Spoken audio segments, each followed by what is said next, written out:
जी महाकाल बाबा माधवी को कॉल करती। हाँ दर्शक बंधु एवं संगे संगे कहती कि एबे तो परे विपदर वर्षा हब माधवी, जहाँ को शुणी माधवी बहुत डरी जाए एवं महाकाल बाबा पुणी संगे संगे कहती कि एबे गौरी हाथ में सठिक प्रमाण लगिया जाउची, तू वर्तमान चाहिए भी किसी करिपारिबुनी। हाँ दर्शक बंधु आज आपण मैंने सबुठारु दमदार एवं बोबाल एपिसोड प्रोमो देखिया जाउचंती। हाँ दर्शक बंधु आउ महाकाल बाबा पुणी कहती कि आज गौरी को ता झील मिलबार संभावना अच्छी माधवी, तू वर्तमान चाहिए तार किसी भी करिपारिबुनी। आउ मु चाहिए तते टिके हेले भी साहाय्य करिपारिबि नाही, काहेकि ना ता पछरे महादेव छिड़ा होइचंती। हाँ दर्शक बंधु आउ सही समय गौरी ठाकुर घरे पूजा करुथांती एवं कहती कि हे माता पार्वती, वीणा मो सान भौणी परी, ताकू ठीक बुद्धि देखाओ माँ, तार मो झील शिविका प्रति टिके भी ध्यान नाही। हाँ दर्शक बंधु आउ मोर झील प्रति तार आचार विचार ठीक नाही। हे माँ पार्वती तमे एमिति किछि कर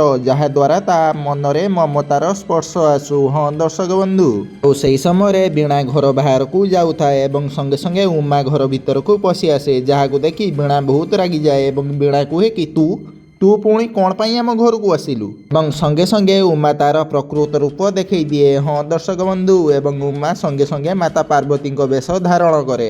आउ गौरी से समय ता रूम को जाए एवं से आलमीरा खोलु खोलु ता आलमीरा रू से डीएनए रिपोर्ट तल को खसी पड़े। हाँ दर्शक बंधु आपण मानू कौन लगुच गौरी कौन दिव्या और शिविका पाखरे पहुंची पारिबो ना नाई, आम मानकू कमेंट माध्यम जणातु। ता सहित आजिकार एपिसोड प्रोमोटी भल लगी भिडियोटी को गोटे लाइक कर दियंतु एवं चैनल को सब्सक्राइब करिया पई जम्मारू भूलंतु नहीं। जय जगन्नाथ।